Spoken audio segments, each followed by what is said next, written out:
संयुक्तं नित्यं ध्यायन्ति योगिनः कामदं मोक्षदं चैव ओंकाराय नमो नमः। अविरल शब्द घनोगा प्रक्षालित सकल भूतल मलकलंका मुनिभिरूपासित तीर्थ सरस्वती हरतोनुदरितान् अज्ञान्तिमिरान्धानां ज्ञानाञ्जन शलाकया चक्षुरुन्मीलितं येन तस्मै श्रीगुरवे नमः। श्रीपरं गुरवे नमः। परम्पराचार्य गुरवे नमः। सकलकलुषध्वंसकं श्रेयेषां परिवर्धकं धर्मसम्बन्धकं भव्यजीवमनः प्रतिबोधकारकमिदं शास्त्रं श्रीगुम्मटसार जीवकाण्डनामधेयम्। अस्य मूलग्रन्थकर्तारः श्रीसर्वज्ञदेवाः तदुत्तरग्रन्थकर्तारः श्रीगणधरदेवाः प्रतिगणधरदेवास्तेषां वचनानुसारमासाद्य आचार्य श्रीनेमिचन्द्र सिद्धान्तचक्रवर्ती देवैः विरचितम्। मंगलम भगवान वीरो मंगलम गौतमो गणी मंगलम कुंदकुंदाद्यो जैन धर्मोस्तु मंगलम सर्वमंगल मांगल्यम सर्वकल्याणकारकम प्रधानम सर्वधर्माणां जैनम जयतु शासनम। कोटिशतं द्वादश्चैव कोट्यो लक्षान्यशीतिस्त्रधिकानि चैव पञ्चाशदष्टौ च सहस्रसङ्ख्यामि तच्छ्रुतं पंचपदं नमामि। अर्हन्त्यभासि यत्थं गणहरदेवी गन्धियं सम्मं प्रणमामि भक्तियुक्तो सुदनान् महोवहिं शिरसा इच्छामि भन्ते सुद्वत्ति कावसगो कोतसलोच्य अंगवंग पैणाय पाहुडाय परियम सुत्त प्रणमानयोग पुब्बगाय चूलिया चैव सुत्तत्थय तुदम कायम सयानिच्य कालम अंचे में पूजे में बंदामि नमम सामि दुख को कमक्खा बोहिला हो सुगैगमनम समाहिमाणम जृंगम संपत्ति हो मच्छम। नमो अर्हंताणम नमो सिद्धाणम नमो आयरियाणम नमो उवज्जायाणम नमो लोये सव्यसाहूनम। श्रुत जलधि पारगेभ्यः सुपरमद्विभावना पटुमतिभ्यः सुचरितपोनिधिभ्यो नमो गुरुभ्यो गुणगुरुभ्यः। 36 गुण समज्ञे पंचविहाचार करण संदर्शे शिष्यानुग्रह कुशले धम्मायर्ये सदा वंदे गुरुभक्ति संयमेन यतरन्ति संसार सायरं घोरं छिनन्ति अटकं मम जम्मन् मरणं न पावयन्ति ये नित्यं व्रतमन्त्र होम निरता ध्यानाग्निहोत्राकुला षट्कर्मा विरतास्तपोधनधना साधुक्रिया साधवा शीलप्रावरणा गुणप्रहरणाश्चन्द्रार्कते चोदिका मोक्षद्वारकपाटपाटनभटा प्रीणन्तु मां साधवः। गुरुवः पान्तु नो नित्यं ज्ञानदर्शननायकः चारित्रार्णव गंभीरा मोक्षमार्गोपदेशकः। इच्छामि भन्ते आयर्य भक्ति कावसगो कौतसालोच्यों समनान समदंसन समचरिजुत्तरणं पंचविहाचरणं आयर्यणं आयारादि सुत्नानोपदेशाणं उवच्छायाणं तिर्यन गुण पालन रयाणं सब्बसाहुणं निच्चिकालमंचे में पूजे में वंदामि नमं सामि दुख को कमक्खा बोहिला सुगैगमनं समाहिमणं जिनगुण संपत्ति हो मज्जम। सिद्धं शुद्धं पणमीय जिनिन्दवर्णेमि चन्दमकलङ्कं पुनरेण भूषणोदयं जीवस्य परुवणं वोच्छम्। संत शिरोमणि आचार्य गुरु श्री विद्यासागर जी महाराज की जय। आचार्य गुरु श्री समय सागर जी महाराज की जय। आचार्य गुरु श्री प्रज्ञा सागर जी महाराज की जय। 3 कमनौ करुणमणि महाराज की जय। द्वादशांग जनवाणी माता की जय। संपूर्ण आरिका माता जी की जय। गुरुमति दृढ़मति आदि सभी बड़ी माता जी की जय। आरिका श्री 105 चिंतनमती माता जी की जय। आचार्य नेमिचंद्र सिद्धांत चक्रवर्ती महाराज की जय। गाथा नंबर 229 229। अंगो वंगुदयादो दव्व मनट्ठम जिनिंद चंदम ही मणवगणखंधाणम आगमनादो दुमण जोगो। अंगो वंगुदयादो दौवमनट्ठं जिनिंद चंदम्नि मणवगणखंदाणम् आगमनादो दुमण जोगो। सादर प्रणाम दीदी, सादर वंदन। अंगो वंगुदयादो मतलब अंगो पांग नाम कर्म के उदय से हृदय स्थान में जीवों के दवमनट्ठम यानी द्रव्य मन की विकसित खिले हुए अट्ठम यानी अष्टदल पद्म के आकार में रचना हुआ करती है।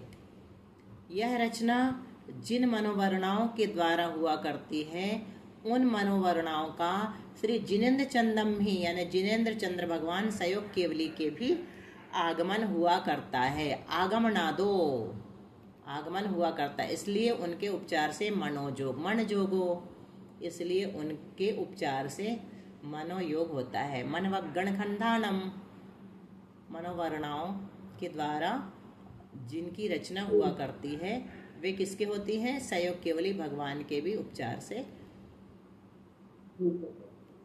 मनोयोग कहा है उनके होने के निमित्त से।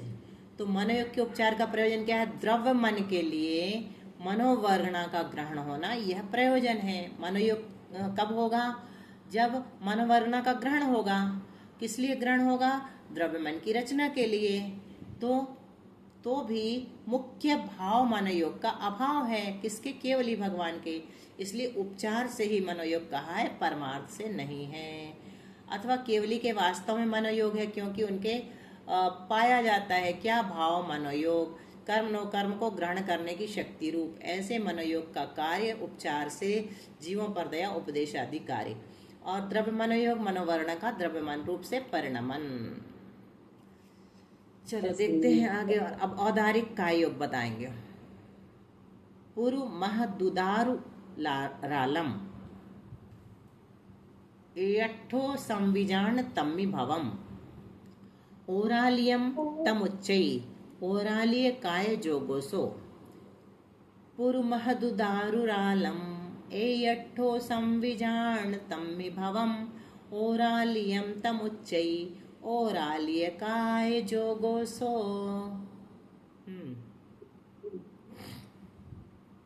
महदु दारुरालम एयठो संजान भवम यम तमुच्चै ओरालिय काय जोगोसो। पुरु, महद, उदार, उराल, ये सब शब्द एक ही स्थूल अर्थ के वाचक हैं। पुरु, महद, दुदारु, उदारु निकल जाएगा उससे, और उरालम, ये शब्द क्या है? एक ही अर्थ के वाचक है। और वो अर्थ क्या है? स्थूल। ए अट्ठो मतलब एकार्थवाची हैं। उदार में जो होए उसको कहते हैं औदारिक। इकण प्रत्यय लगता है। उदार शब्द में इकण प्रत्यय लगाते हैं व्याकरण के अनुसार, तो इक हो जाता है उदारिक। और न जो इकण प्रत्यय में जो न अनुबंध है उसके कारण आदि में दीर्घ हो जाता है, तो ऊ का औ होता है, ई का ऐ होता है, ऐसे दीर्घ कहते हैं इसको। तो क्या बन गया? औदारिक। जैसे इतिहास से क्या बन गया? ऐतिहासिक। ऐसे औदारिक ही पुद्गल पिंड का संचय रूप होने से काय है। औदारिक पुद्गल पिंड का संचय होता है, इसलिए उसको क्या कहते हैं? काय कहते हैं। औदारिक वर्णा के स्कंधों का औदारिक काय रूप परिणमन में जो कारण है, में जो आत्म प्रदेशों का परिस्पंद है, वह औदारिक काय योग है। क्या कह रहे हैं?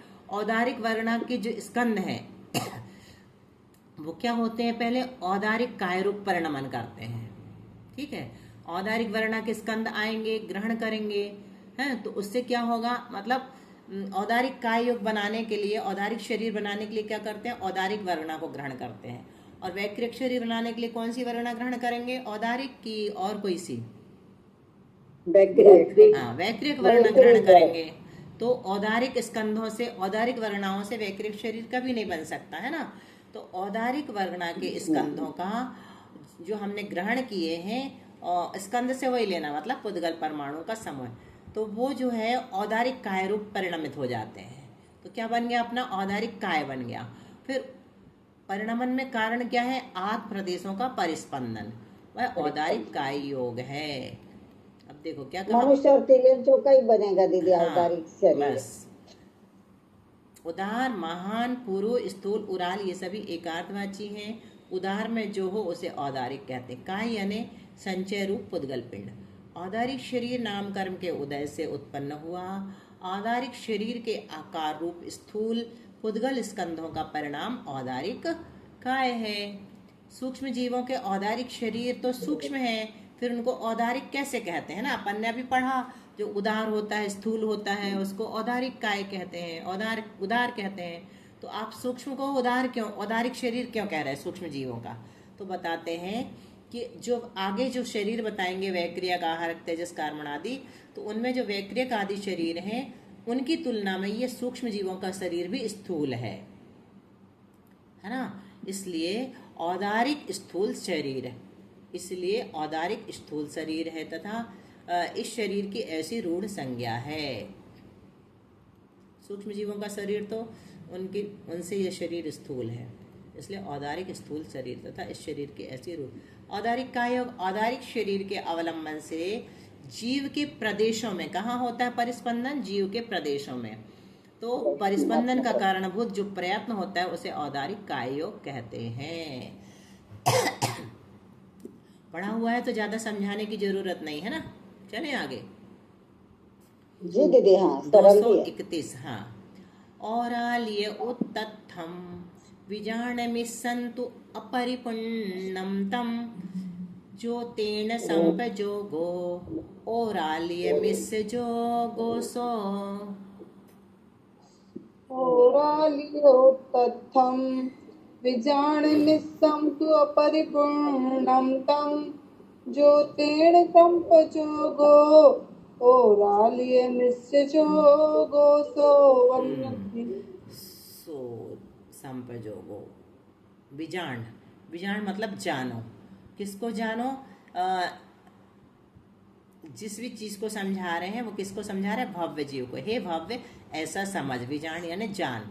विजान कहा तो मतलब किसी जीव को संबोधित कर रहे हैं, तो भव्य जीव को, कि जिस औदारिक शरीर का स्वरूप ओरालियम, ओराली उत्तथम, उत्तथम मतलब उक्त अर्थ जो बता दिया गया है वो औदारिक शरीर, जिसका स्वरूप पहले बता दिया गया है वह औदारिक शरीर। ऐसा समझ कि जिस औदारिक शरीर का स्वरूप पहले बता चुके हैं वही शरीर जब तक पूर्ण नहीं होता, अपरिपूर्णम, जब तक पूर्ण नहीं होता, अपरिपूर्ण होता है, तब तक तम मिश्रम विजान, उसे मिश्र कहा जाता है। और जो तीर्ण संपजोगो ओरालिय मिश्र जोगो सो, उसके द्वारा होने वाले योग को औदारिक मिश्र काय योग कहते हैं। देखो इसको अच्छे से बता देंगे कि कब से कब तक मिश्र काय होता है, मिश्र काय योग होता है। औदारिक मिश्र काय योग और औदारिक मिश्र काय और औदारिक मिश्र काय योग दो चीजें हैं। तो औदारिक मिश्र काय किसे कहते हैं? औदारिक शरीर अंतर मुहूर्त काल तक अपूर्ण रहता है ना, जब दूसरे विग्रह गति के बाद वहां पहुंच भी जाता है तो निर्वृत्ति अपर्याप्त अवस्था चलती है। तो कब तक चलती है? अंतर मुहूर्त काल तक। उसी को हम क्या कहते हैं? अपर्याप्त कहते हैं। कौन सा अपर्याप्त लेना यहाँ पर? निवृत्ति अपर्याप्त लेना है ना। तो औदारिक मिश्र काय योग, क्योंकि लब्ध्य पर्याप्त तक का तो हमेशा मिश्र काय योग ही बनता है ना, उसका तो होता ही नहीं पर्याप्ति पूर्ण। उस शरीर को औदारिक मिश्र कहते हैं। कार्मण और औदारिक वर्णा का मेल होने से मिश्र कहते हैं। यहाँ पर क्या होता है? अंतर मुहूर्त काल तक दो प्रकार की वर्णाओं का मेल बना रहता है। कौन कौन सी वर्णाओं का? औदारिक और कार्मण वर्णाओं का। तो औदारिक मिश्र काय के साथ जो आत्मा का प्रदेश परिस्पंद रूप योग है वह औदारिक मिश्र काय योग है। और यह योग शरीर पर्याप्ति की पूर्णता न होने से औदारिक स्कंधों को परिपूर्ण रूप से शरीर रूप परिणमाने में असमर्थ होता है ना। पूरी रूप से नहीं परिणमा सकता, बल्कि अभी अधूरा ही रहेगा, यानी अभी शरीर पर्याप्ति के अभाव में औदारिक काय योग भी संभव नहीं है। तो ये है स्थिति। ये भाव का प्रथम समय है ना। विग्रह गति में ही रहता है भाव के प्रथम समय में तो, लेकिन मान लीजिए कि चला गया वहां पर निर्वृत्ति पर्याप्त अवस्था है तो भाव का प्रथम समय कहलाएगा। और फिर कब तक? निर्वृत्ति पर्याप्त अवस्था के पहले तक और भाव के पहले समय से बाद तक क्या कहलाता है? ये सब औदारिक मिश्र काय योग कहलाता है। और उसके बाद क्या हो जाता है? शरीर पर्याप्ति पूरी होते ही पर्याप्त कहलाने लगता है। औदारिक काय सूक्ष्म समय होगा दीदी, बहुत छोटा सा समय नहीं होगा ये? हाँ छोटा सा रहता है, लेकिन अंतर्मुहूर्त रहता है, फिर भी अंतर्मुहूर्त ही रहता है। अंतर्मुहूर्त की महिमा अपरंपार है अपने यहाँ। औदारिक काय योग किसके होगा? पर्याप्त मनुष्य और त्रियंच के होता है, अपर्याप्त के नहीं हो सकता है। औदारिक मिश्र काय योग किसके होगा? लब्धि अपर्याप्त मनुष्य के और त्रियंच के होगा। और निवृत्ति अपर्याप्त मनुष्य और त्रियंच के भी होता है। और केवली समुद्घात के समय भी क्या होता है? औदारिक मिश्र काय योग होता है। ये हम पढ़ के आ चुके हैं। अब गाथा नंबर 232। इसके बाद सरोज पढ़ेगी। विवेह गुण इग्धिजुत्तम विक्रियम वाहुहो दिवे गुव्वम तिस्से भवम चनेयम वे गुव्यकाय जोगोसो। विविः गुण इग्धिजुत्तम विकीर्यं बाहोदुबेगुब्बं तिस्से भवं चढ़ेयं बेगुब्बे कायचो गोसो। विविध यानी नाना प्रकार के, गुण यानी गुण, और इड्ढी मतलब रिद्धि, रिद्धियों से युक्त। किसके? देव और नारकियों के। नाना प्रकार के गुण और रिद्धियों से युक्त कौन होता है? देव और नारकी। उनके शरीर को विक्रियम, वैक्रियक अथवा विगुब्ब कहते हैं, विगुर्व कहते हैं। क्या कहते हैं? नाना प्रकार के गुण और रिद्धियों से युक्त जो देव और नारकी हैं, उनके शरीर को वैक्रियक शरीर कहते हैं अथवा विगुर्व कहते हैं। और इसके द्वारा होने वाले योग को वैगुर्विक अथवा वैक्रियक का योग कहते हैं। गुरु माने विगुर्व यानी वैक्रियक, हिंदी में उसी को वैक्रियक कहते हैं, उसी से वैक्रियक बना है। इसके द्वारा होने वाले योग को वैगुर्विक कहो चाहे वैक्रियक कहो, एक ही बात है। ठीक है। विगुव्य काय जोगोसो, यहाँ पे बता रहे और अर्थ। विगुर्व भी विक्रिया को कहा जाता है, ये देखो लिखा। वैगुर्व भी विक्रिया को कहा जाता है, जिससे शरीर का नाम होगा वैगुर्विक, वैक्रियक, दोनों एक अर्थवाची है। विक्रिया जिसका प्रयोजन है वह वैक्रियक है। शुभ अशुभ प्रकार के गुण, अणिमा आदि अतिशयकारी रिद्धि की महानता से सहित देवनारकियों के शरीर को वैक्रियक कहते हैं। वैक्रियक काय योग किसे कहेंगे? तो वैक्रियक शरीर के आलम्बन से जीव के प्रदेशों में परिस्पंद का कारणभूत जो प्रयत्न होता है उसको वैक्रियक काय योग कहते हैं। चलो अब आगे देखते हैं। कविता आपकी बारी। किरण दीदी भी तो है आज, उनकी आवाज आई थी तो याद है उनका। चलो दीदी आप पढ़ना, बाद में कविता पढ़ेगी। बादर तेऊ बाऊ पंचेंद्रिय पुण्य गा विगुवंती ओरालियम शरीरम विगुवर्णपम हवे जेसिम विगुवर्णपम हवे जेसिम।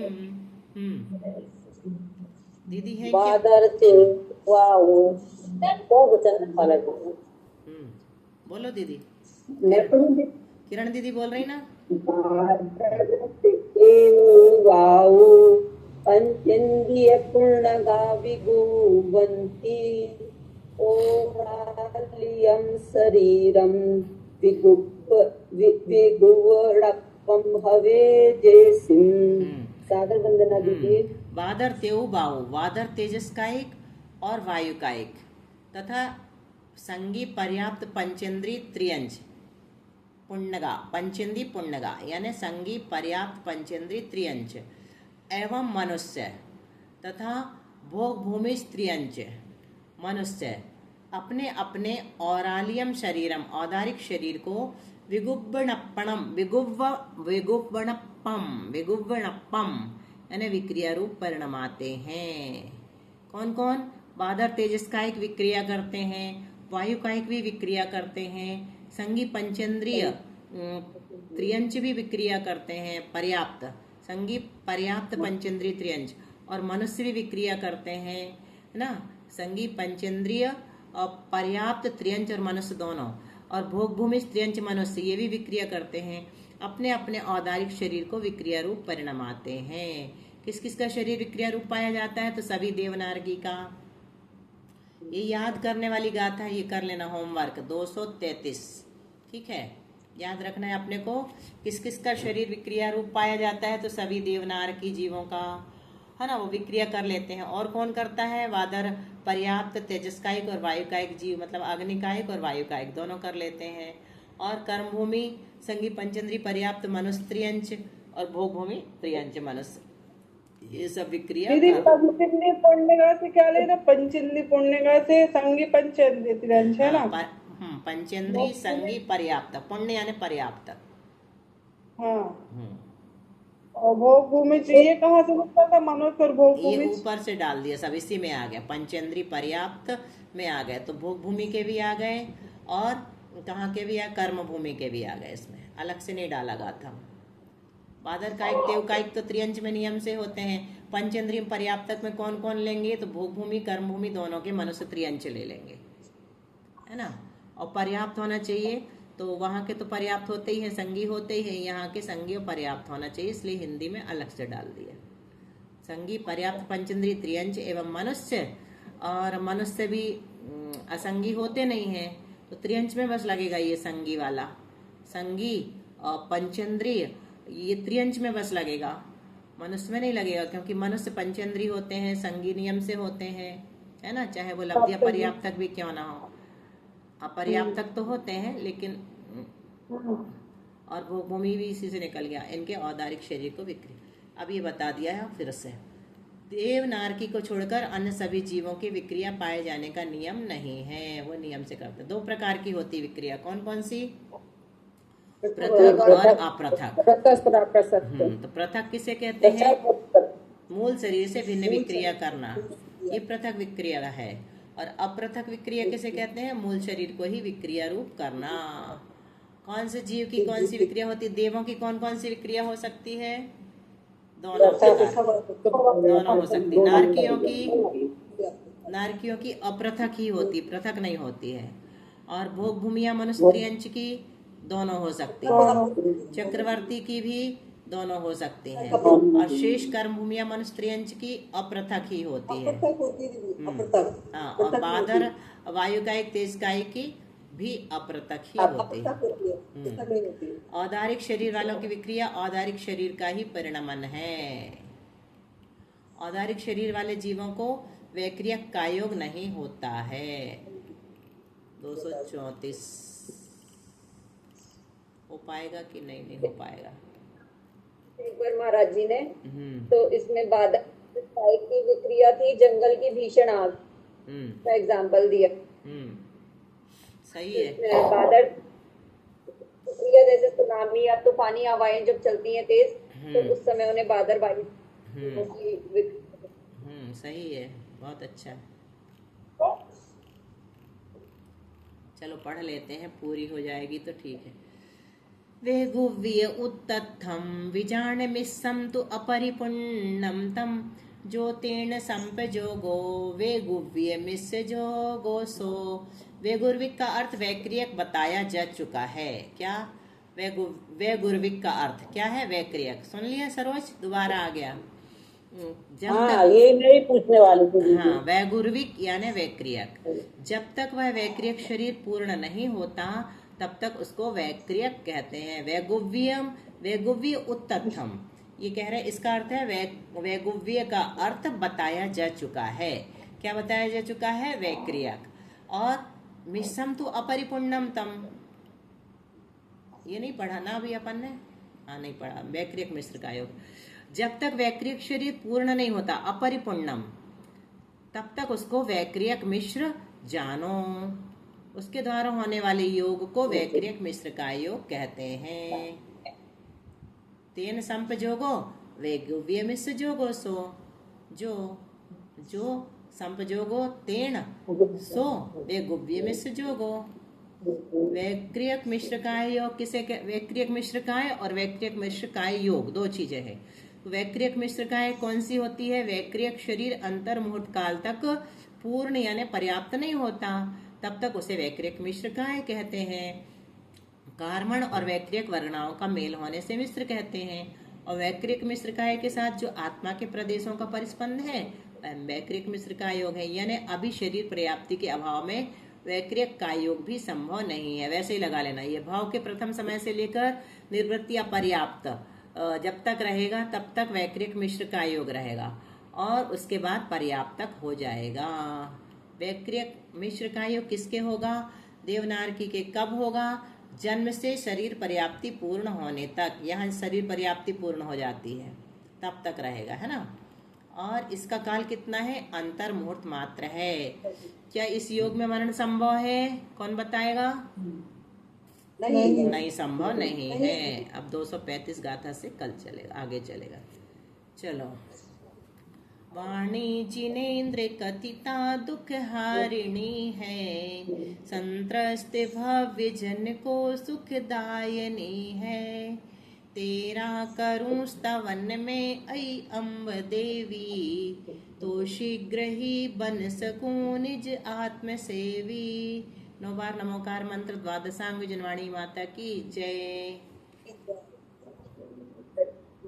को वंदना, चरण सबको स्पर्श। जय जिनेन्द्र, वंदना। सादर वंदना दीदी, सादर प्रणाम, कविता सादर प्रणाम, सादर वंदना। वंदना, जय जिनेन्द्र। प्रशासन याद